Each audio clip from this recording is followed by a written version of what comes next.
Sementara baginda kita junjungan Nabi besar Muhammad sallallahu alaihi wasallam di saat datang ke Taif ditimpukin, dihajar, dilempari kotoran, tidak hanya ancaman, tidak hanya cemoohan, sampai-sampai pelipisnya berdarah. Rasulullah sudah pesakitan seperti itu. Apa sikap Rasul saat itu? Allahumma hdi qaumi fa innahum la ya'lamun. Bahkan Allahumma ighfir qaumi fa innahum la ya'lamun.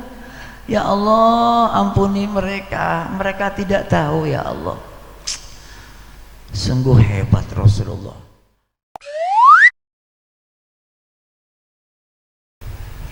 Assalamualaikum warahmatullahi wabarakatuh.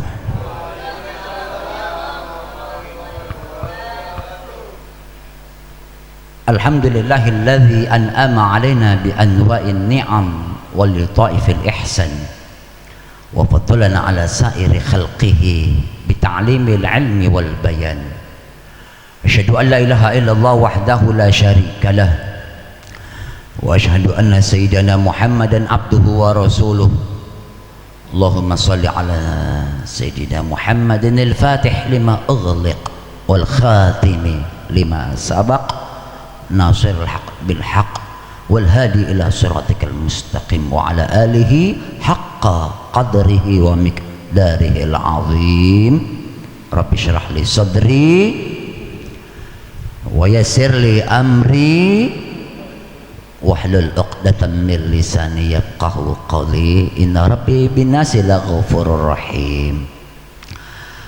Hadratul mukarramun, para alim ulama, para asatid, para hujat, dan wabil khusus min dzurriyyati Rasulillah sallallahu alaihi wasallam, habibana al-mahbub al-habib Fuad bin Husain al-Idrus, dan guru kita yang selalu membimbing kita, yang senantiasa terus dengan semangatnya, Al-Mukarram Al-Ustad Taufik Hidayat SPDI, dan tidak tertinggal pula murabbi ruhina Kiai Haji Fakhr Razi Khatib, juga Kiai Haji Sunaryanto Ahmad LCMA, juga orang tua kita yang selalu kita tunggu, kita nantikan semangatnya, motivasinya, Al-Mukarram Bapak Hasan Basri. Semoga seluruhnya Allah jaga dan pelihara kesehatannya, Allah terus sinari dengan inayah dan keberkahannya, sehingga terus membimbing kita ke jalan yang penuh ridha Allah subhanahu wa ta'ala. Hadirin, seperti tidak ada habisnya kita selalu rindu dengan suasana-suasana mahallul qiyam. Apalagi di wilayah kita ini tinggal 2 sepertinya ini. Buat besok udah nunggu musolah Al-Hadi. Untuk besoknya lagi As-Sa'adah. Ya salam, itu suasana apa? Kebuli Kiai.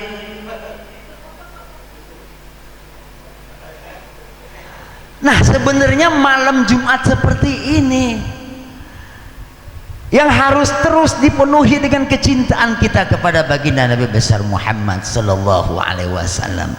Kalau momentum khusus itu istilahnya cas. Tapi kalau malam Jumat seperti ini merupakan satu kebutuhan untuk roh kita, agar kecintaan kita terus bertambah dan terus, sehingga harapan kita sebelum ajal tiba Allah pertemukan kita dengan baginda Nabi besar Muhammad sallallahu alaihi wasallam. Itu harapannya. Dan guru kita kemarin kan tuh udah nyinggung, kalau ngelihat kehebatan baginda Rasul itu nggak ada habisnya. Kalau orang minhum bilang, orang sono, jangan kebanyakan, jangan lebay, jangan berlebihan. Kemarin kan guru kita bilang itu tidak ada 1/10-nya. Saya teringat satu kisah. Di saat Sayyidina Umar ibn Khattab sendiri, beliau tafakur, merenung. Saat itu antara ya 1 tahun lah Rasulullah meninggal.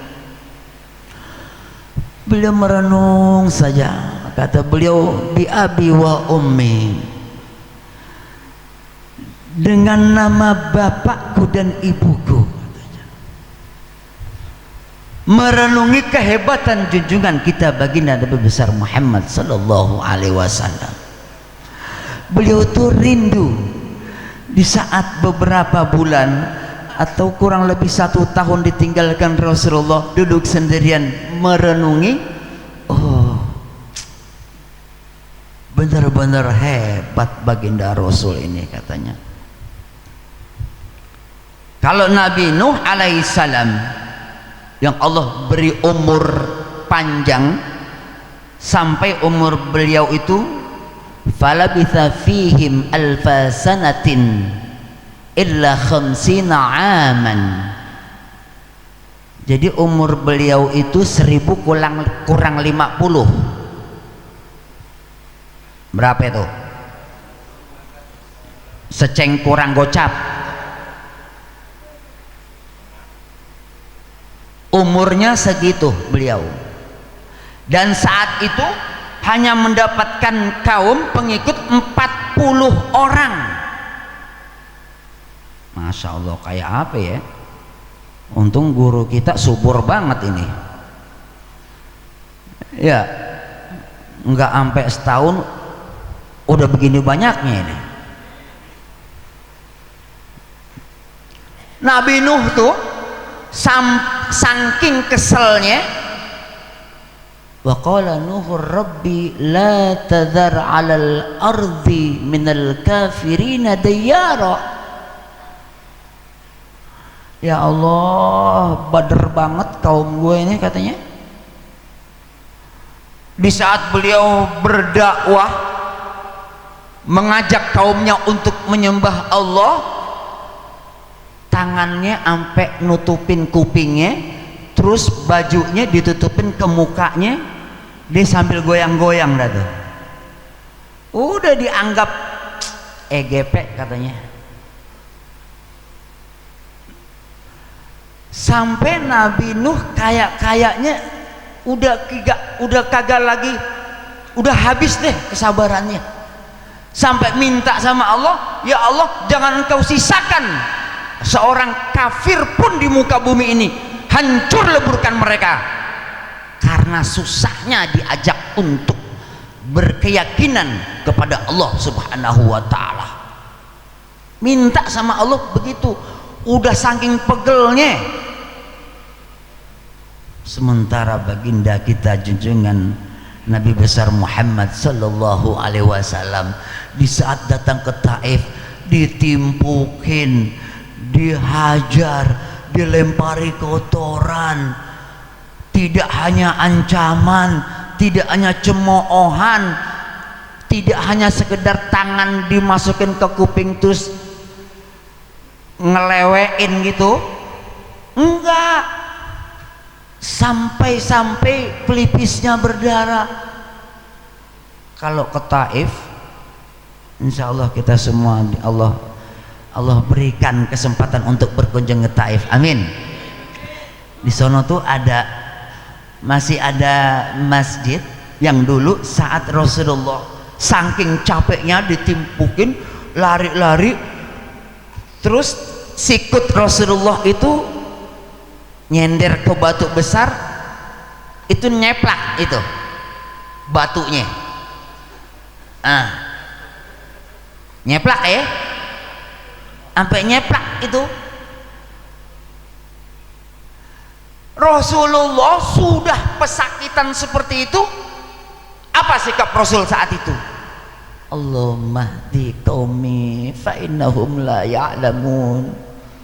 Bahkan Allahumma ighfir qaumi fa innahum la ya'lamun. Ya Allah, ampuni mereka, mereka tidak tahu ya Allah. Sungguh hebat Rasulullah.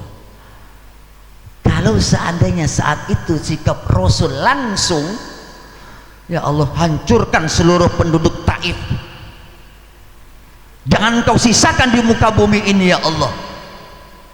Kalau itu yang engkau ucapkan sebagaimana ucapannya Nabi Nuh alaihissalam, mungkin saya tidak menikmati kenikmatan hidayah yang engkau berikan melalui tangan kecintaanmu Rasulullah sallallahu alaihi wasallam.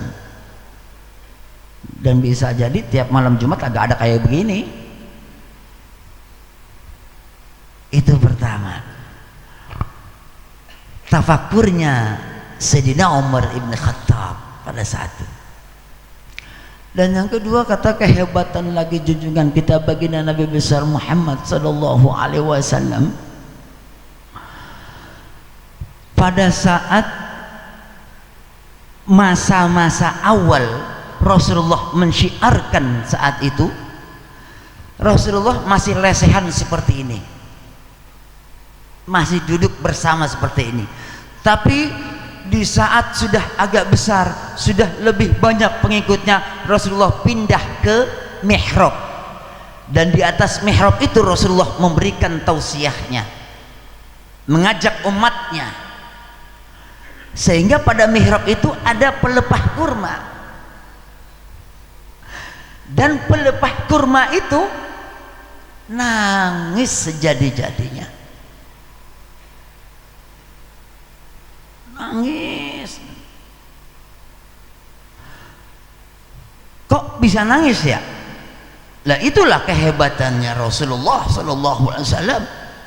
Karena Allah utus Rasul tidak hanya sebatas untuk sejenis saja, rahmatan lil alamin, seluruh alam, seluruh makhluk, daratankah, lautankah, atau yang ada di angkasa sana, seluruh planet-planet dan lain sebagainya, Rasulullah untuk mereka. Sampai-sampai itu kurma, pelepah kurma nangis sejadi-jadinya. Sehingga Rasulullah mendengar tangisan pelepah kurma itu dan langsung diusap itu pelepah kurma dengan tangan mulianya. Cukup, cukup, cukup katanya. Kenapa bisa nangis seperti itu? Ternyata kurma menangisi, tahu kalau sesaat lagi Rasulullah akan meninggalkan semua alam ini. Pelepah kurma begitu sedihnya, Pak, begitu beratnya ditinggal Rasulullah sallallahu alaihi wasallam. Ini kira-kira ada nggak nih perasaan kita kayak begitu? Halo, halo, ya jauh deh roman-romannya muliaan pelepah kurma dari kita ya. Terus lagi cerita yang di gua Hira, ya cerita yang di gua Sur, sampai kala jengking kangen rindu menunggu kehadirannya Rasul. Roman-romannya muliaan kala jengking dari kita ya. Pelepah kurma itu sampai sedih mau ditinggalkan junjungan kita baginda Nabi besar Muhammad sallallahu alaihi wasallam. Kita berkaca, sementara kita yang sebagai umat Rasulullah sallallahu alaihi wasallam dan yang dirindukan Rasulullah sallallahu alaihi wasallam, kenapa kita tidak sampai serindu itu, serindu mereka, sekangen mereka? Dan ini merupakan satu wadah dan sarana untuk menumbuh subburkan kerinduan dan kecintaan kita kepada baginda Nabi besar Muhammad sallallahu alaihi wasallam. Itu sampai Sayyidina Umar, ya Allah, begitu hebatnya pelepah kurma ya, ternyata dirindukan. Nah terus pada tafakur berikutnya Sayyidina Umar berpikir lagi, oh iya, di saat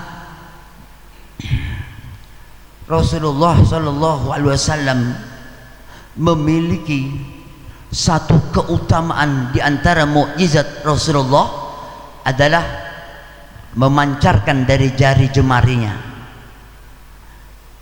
Ini bukan mamer cincin, ini dari kata mamer cincin. Di antara jari jemari Rasulullah ini keluar air.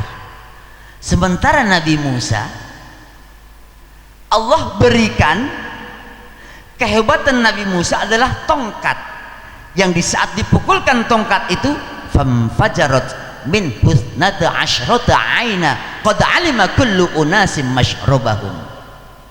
Pada saat Nabi Musa memukulkan tongkatnya, ada batu segi empat langsung memancarkan air, memuncratkan air pada tiap sudut 3 titik air, dan berjumlah 12 titik air saat itu, dan seluruh kaum mereka sudah tahu mendapatkan air dari tongkat mukjizatnya Nabi Allah Musa alaihissalam.